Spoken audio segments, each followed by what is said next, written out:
So it's about feeling comfortable without owning your game.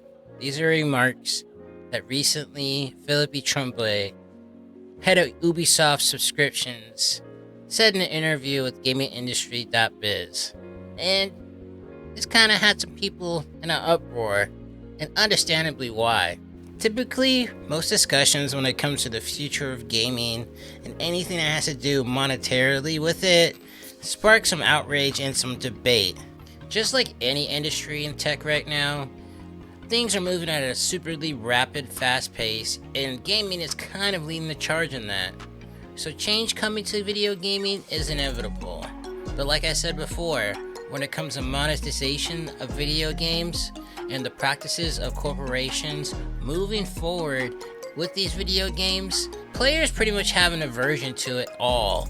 We kind of cherish the good old days, the days where we were able just to buy the game, the disc or the cartridge, play it, and have a full gaming experience. But those days are long gone. Let's take a deeper dive into kind of what Phillippe Tremblay was talking about and talk about the future monetization in games and what it's kind of going to look like looking forward into the future. So I kind of have to set the record straight on this one a little bit. Tremblay's remarks were kind of taken out of context, and the internet did have a field day with it, but his remarks were kind of geared more towards like CDs and DVDs, having a stack of them. He kind of feels like those days are over. I don't think this is kind of a controversial thing in the tech sphere right now. Best Buy removed all disc sales in their stores, and I think that's pretty much one of the last like tech stores out there right now. Circuit City's gone, RIP. And GameStop is kind of just floating around. I don't really shop at GameStop. I doubt most people do as well. And the real truth of the matter is that we haven't owned games for a very long time.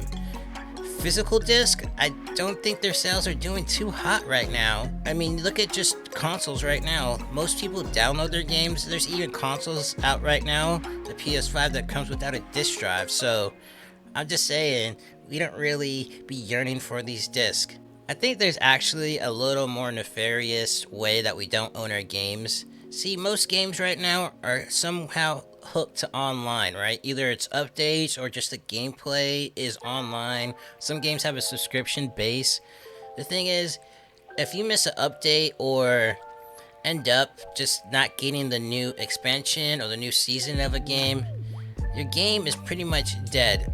Even if you're able to play the game still, everyone's moved on to the new seasonal content, the new expansion, and you're going to be left kind of with a barren wasteland.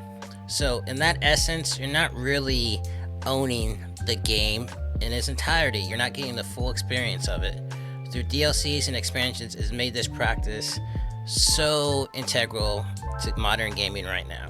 AAA hits in the future where just gaming in general is going to be subscription based, somewhat like Netflix or Hulu or Spotify. Yes, you could buy actual movies like on Amazon Prime and own them, but the majority of movies watched or TV shows watched are on some form of subscription based app or network. So he feels that that's the way games are going to be going.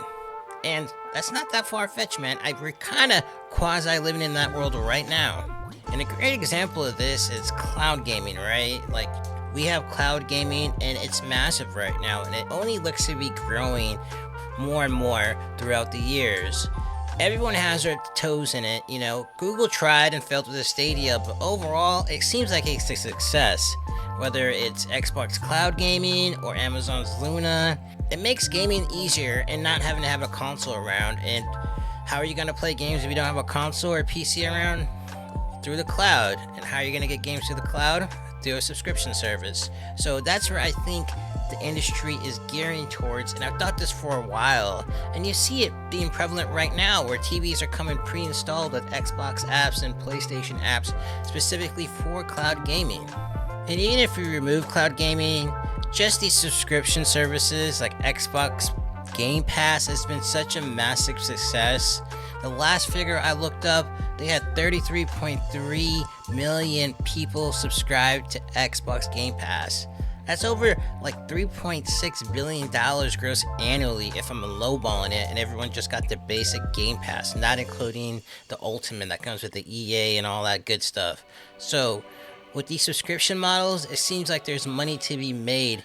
Kind of the money I feel like the gaming industry feels like they're losing right now. See, gaming prices haven't really changed since I was a kid, and that was a long time ago. And gaming companies are kind of cutting corners, man. They're laying people off. There's studios that are closing. So I feel like them making people go to a subscription service, making somebody pay every month, it's gonna help recoup some of these losses that they kind of overinflated their projections during COVID time.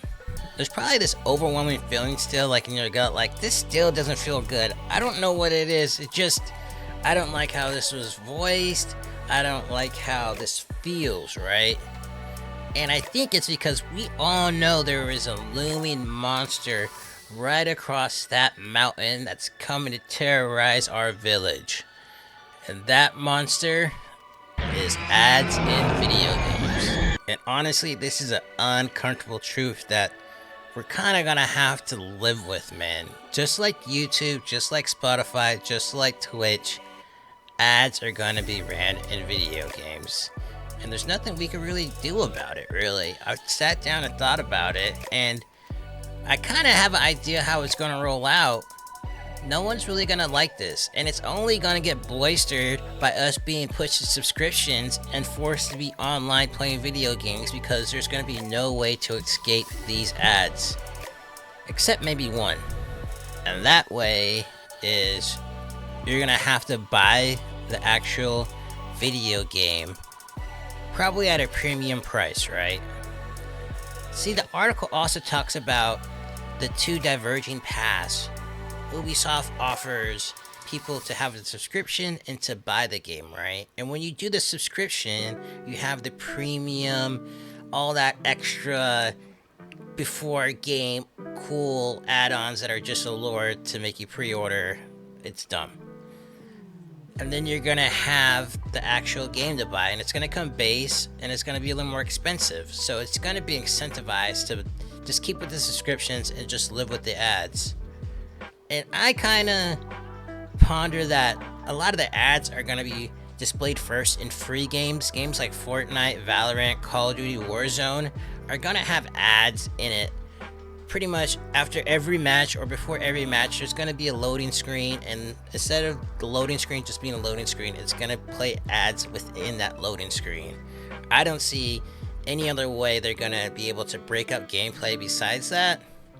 But it's definitely going to happen. And they're going to start with the free ones, and then it's going to be a multi-tiered system, similar to what Hulu has right now, where you have like the $7.99, you get the game, you get to watch the TV shows with the ads, and then if you pay like $24.99 or whatever, then you get the no ads experience. I can see something like that also happening with subscription-based models. Yes, this sucks. But let's be truthful real quick, let's be honest. Is this gonna stop us from playing video games? Our beloved pastime? Nope. I highly doubt it. It's not gonna stop me. I know I sound like, oh, you're shilling for the big companies. And no, I don't want to shill for the big companies, but video gaming is such a integral experience in my life that if I have to sit through an ad to play a game, I'm probably gonna sit through the ad to play a game. It's no different than me watching a TV show or something like that. If there's ads, I'm gonna watch it. And I know it just feels intrusive and wrong in plenty of other different ways, and I couldn't agree more. But ads have been invading video games for a very long time, and if we were being honest with ourselves, we kind of knew this was just the beginning, right? Like, there's been actual games that are ads. The first thing that comes to my mind is like the Burger King 360 games, and there was, I think, a 7-Up game that was out when I was very young, and all these collabs, aka buy a bunch of Jack Link's beef jerkies or eat at Burger King X amount of times. These aren't collabs, they're ads, man. They're pretty much saying, hey, you'll get something if you do business with our partner. And that's just how gaming is right now, and it's a shame, but what can we do, man? It's only gonna get worse. Is there any way to combat this? I can't really think of anything right now. I don't want to say the video game companies are down bad, but hey man, stuff rolls downhill. There's a lot of developers getting fired. These companies are looking to recoup their losses, man, and ads is probably the quickest, fastest way to do that. So, I mean, expect a Coca-Cola ad next time you load into Fortnite. Then you know Fortnite's gonna have some stuff. With the landscape of gaming evolving, this is just one of the changes that is for the worse, and if we want to continue gaming, we're probably gonna have to embrace it. I think the best we could do is just hope the ads are more like a funner experience, like movie trailers, and not something annoying like a Twitch stream where it just takes an exorbitant amount of time and really takes us away from the immersion of the game. Now, this is not the best ending to a video, but that's basically what it is. Thank you for watching. Sleek Shadow here. Like, subscribe, leave a comment down below. You can yell at me, I guess. I mean, no stranger to that. But anyways, I hope you have a great day, awesome night, and peace till next time, guys.